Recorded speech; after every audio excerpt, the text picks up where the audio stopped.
Hey everyone, welcome to Pod 33 in this FXS Lowrider Restoration Series. If you're first joining us, you could click on this link in the top right corner. It'll take you to a listing of all the videos. You could click on the first link, or whatever link you left off from, and continue from there. In our last video, we disassembled the oil return to put on a catch can, disassembled the oil pump as part of proper priming procedures, checked to see that everything was operating correctly, and that we had return flow coming back into the bottle. With that out of the way, we were able to gap the plugs and button up the ignition system, put together the fuel system, and connect it to our bottle. This allowed the first heat cycle of the engine, which was run for a short amount of time till the engine came to full temperature, dialing in the carburetor, then shutting the engine down, allowing it to cool and inspecting everything. The following day, Jason came by to assist with the timing, monitoring the timing marks from the other side of the bike as I shifted the ignition. Now we're going to get this bike off the lift and prepare to get it on the trailer so we can break in the rings. Let's get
here, and one of them's kind of inaccurate. People are following braking procedures based on how they should ride a motorcycle off the lot, and they're forgetting that the motor's been broken in at the factory.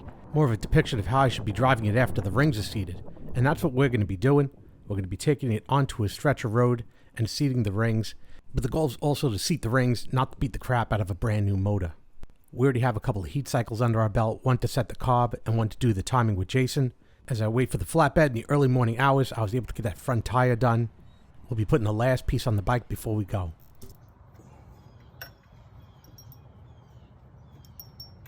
Very nice. Thank you. Yes. Load them up. All secured. We're going to be taking it out to a nice stretch of highway. Won't expect to see much traffic, so there'll be ample room to seat the rings.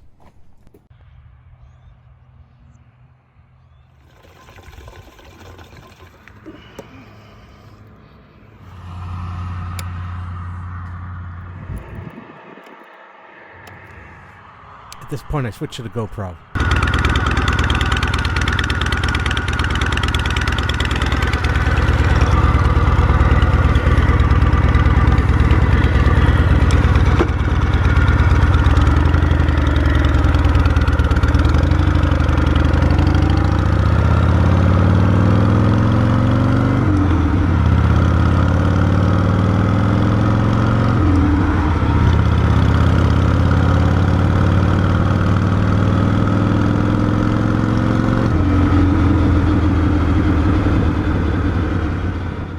So a couple things to point out here. This is the first time the bike's been driven since the whole project, as many know. Jason's got my 6, he's behind me in the truck, so everything's safe. I'm not worrying about traffic behind me. And not only are we testing out the engine the first time, we're also testing out the transmission, and everything's been bolted on, and the drivetrain.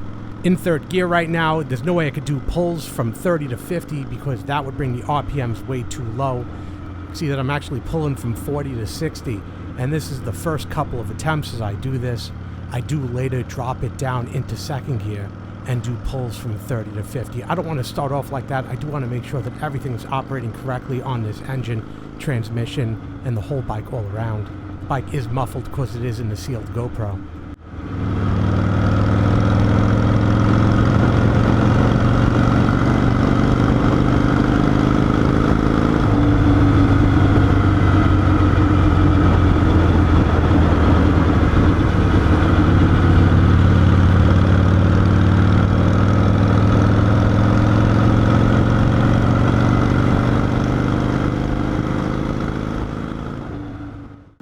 pulls will continue from 40 to 60, and they will get gradually more forceful each time as I pull on the throttle.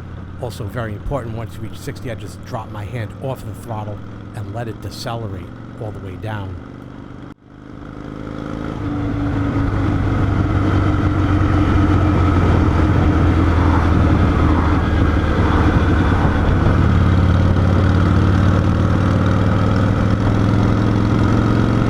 What's going to happen now is I'm going to give it 10 hard pulls and bring it all the way up to speed and just let it come back down. And they're going to be pretty aggressive. I'm speeding this up now for time purposes, and at that point I'm going to pull the bike over. We're going to tow it back, and I'm going to be doing an inspection before I lay in on it with the 30 to 50 pulls in second gear.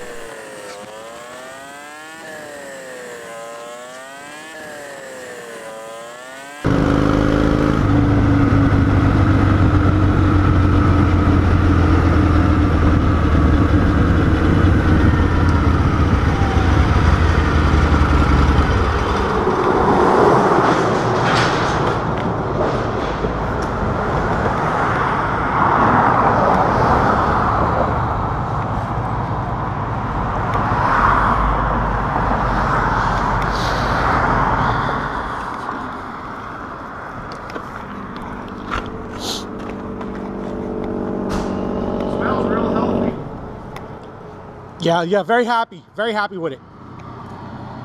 I'm just doing a quick check. Brought back to the house and allowed to cool down. I'm looking for any problems, any showstoppers. I do find a couple of things, not terrible. First of all, this is going to need to be addressed. This is way too loose, this choke. It falls down from the vibration. Not a big deal, but I'm taking note of these things. Also, I found this oil spot here, this streak, and I was wondering what it was from. But then I also noticed that my center console is leaking oil. I said, that's not possible. But I traced it back up, and it turns out it was in fact this brake reservoir. Not the master cylinder, mind you, but the top cover. So I'm going to have to address that. It got everywhere, though, so I'm going to have to clean that up. But more importantly, I'm looking all around in the engine, anything structurally, any oil leaks, any leaks around the gaskets, the heads, and whatnot. That's going to be a showstopper that I'm going to need to address. And that's going to happen between each one of these rides. Make sure that it's safe to continue. Here's a subsequent ride. We're going to get to an area where we're going to do much more forceful pulls to 30 to 50. We're now at a point that I no longer need to be trailered with the location with careful driving.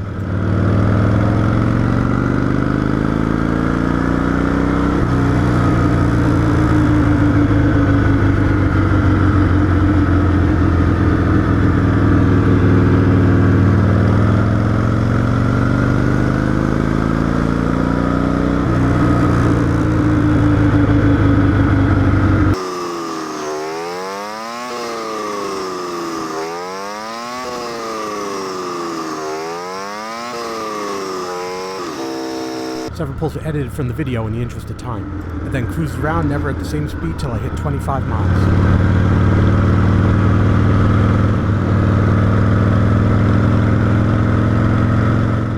Did my very best to avoid any traffic lights along the way.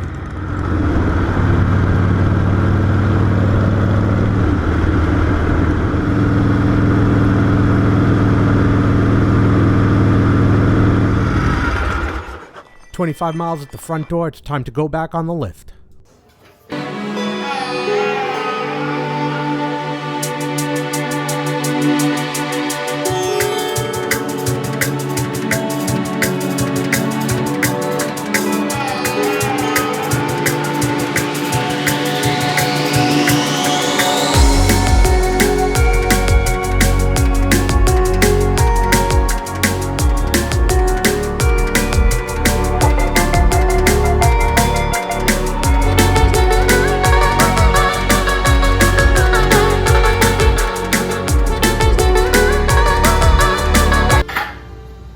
After a thorough inspection of the bike, the following were identified. We already spoke about the brake leak previously.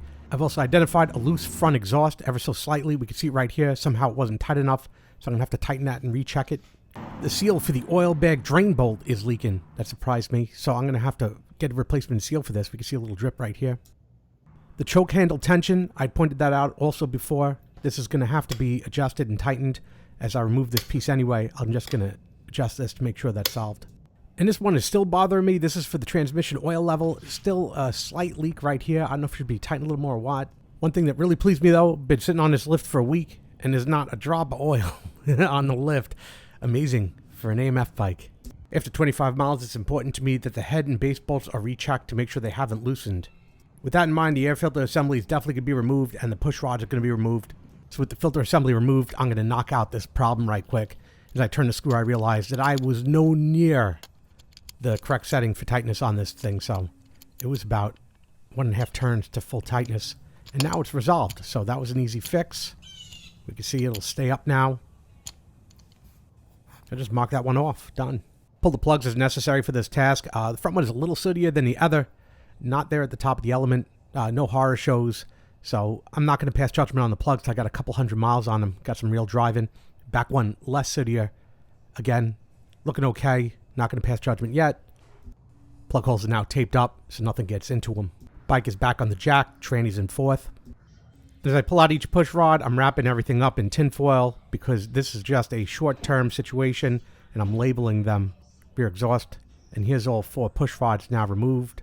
This side is only really obstructed by the shift linkage, so I'll move that out of the way. Now the shift pedal drops out of the way, which is good. Also the shift linkage is tied up here with the tie wrap, and this area is now cleared. I'm testing torque wrench fitment only. Just checking base bolts now. Rear cylinder high side rear is unobstructed. Rear cylinder low side rear is unobstructed. Rear cylinder low side front is unobstructed. Rear cylinder high side front is blocked by the carburetor bowl. Front cylinder high side back is blocked by the carburetor bowl. Front cylinder high side front is unobstructed. Front cylinder low side rear is unobstructed. Front cylinder low side front is unobstructed. The carb bowl has now been removed. Front cylinder high side back now clears. However, torque this bolt, this strap will need to be removed and the bike will be held up by a second person. Now the rear cylinder high side front bolt also clears with the bowl removed. I'll point out that the 2 back bolts are also easy to hit with the hose removed. Base bolts are all accessible now for testing. We're going to move on to the head bolts. Checking the head bolts, starting with the rear cylinder, going around clockwise. I'm starting with this bolt. It does bump into the clutch cable. Next bolt clears. This bolt seems to clear, but I think I'm going to need an extension to clear the head. This bolt will clear with the oil gauge removed. This bolt seems to clear. On the front cylinder now, this bolt may hit the carb. This bolt clears. This bolt clears. This bolt clears.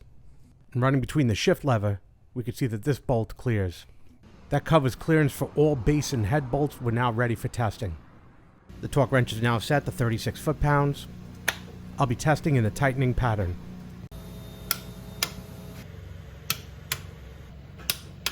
This last one required a couple pieces be removed from the carb, so I took this out. Also the rod for the accelerator pump, and this required the harness to be removed. Say hello. And my wife to hold the bike. Hi. All that work for a click. I had to deflect the carb mounting bracket out of the way to do this one. This bolt had a little give. This bolt had more than a little give. This one's just fine. With 65 foot-pounds, we'll check the head bolts. The clutch cable had to be completely loosened for this.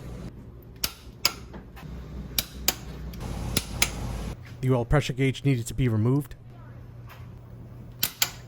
This clearance required the removal of the entire outer primary cover. You can see why, and this bolt was a lot of work. I actually forgot to record the testing of this bolt. All these bolts were good, no deviation. We're going to move on to the front cylinder now.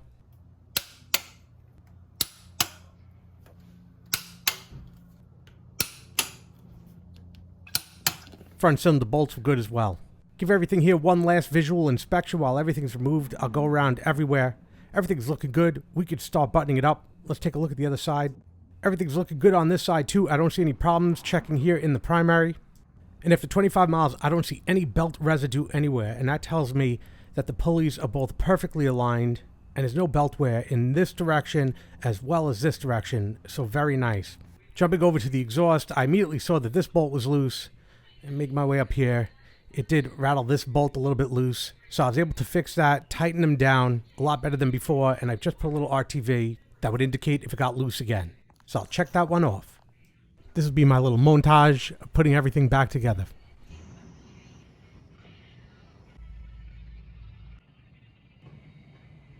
I'll address that brake light fixture right quick. Tighten down these 2 nuts back here is all it took. This is now secured. Give the transmission oil level nut another 1/8 of a turn. I'm going to see if that works before I try something like Teflon tape. So we're going to call this good and mark it off. Set up to do the oil change on the lift. I've got this cardboard here to drop it into the pan. We're going to find out why the drain bolt leaks as well.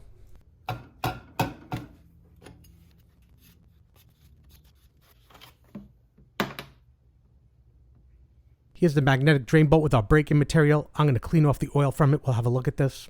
I'll just leave this open to drain for a while. I've removed the oil from it. You can see it's a very fine magnetic powder. Take a look at that. Pretty cool. And that's what was expected on this brake-in. That's why we change the oil after 25 miles. It forms a cool polar shape around the magnet. I'll show this one more time before I clean this bolt up. Now I'll pull the dipstick out, as well as the oil filter. Just leave all this stuff to drain.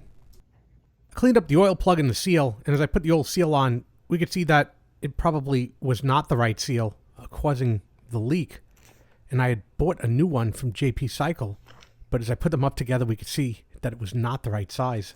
So I sized up a proper sized O-ring that I'm going to put on this plug, and we are going to test with a little bit of oil in the pan later. So we're going to put this off to the side for now. This will be a good fit. But I did happen to notice that my new fuel filter is filling up with fuel, even though the fuel valve has been off. I do want to take a paper towel very quickly and get it into the bottom of the tank to grab any of the sediment that the magnet didn't catch. So I'm just going to work it around. I do actually take a couple paper towels to do this. So now I'm trying that plug with the O-ring, and this is really in vain because we could see that the mating surface is very thin. And as I torque it down, we could see that it's busting out the side. This attempt is no good. I'm going to head to Ace, pick up some parts, and make a nylon seal, but that's for another episode. I hope you found this episode enjoyable, entertaining, and informative. We're getting close to the end on this thing. We still have a little bit to go. Do me a favor, hit that like button down below. Helps me out a lot when you do. And hit that subscribe button for more videos like this when they come out. The conclusion of this project will be posted in the top right when it comes out. The last video in this series. Again, I hope you enjoyed this video. Thanks for watching. Thanks for watching. Would you like to reply?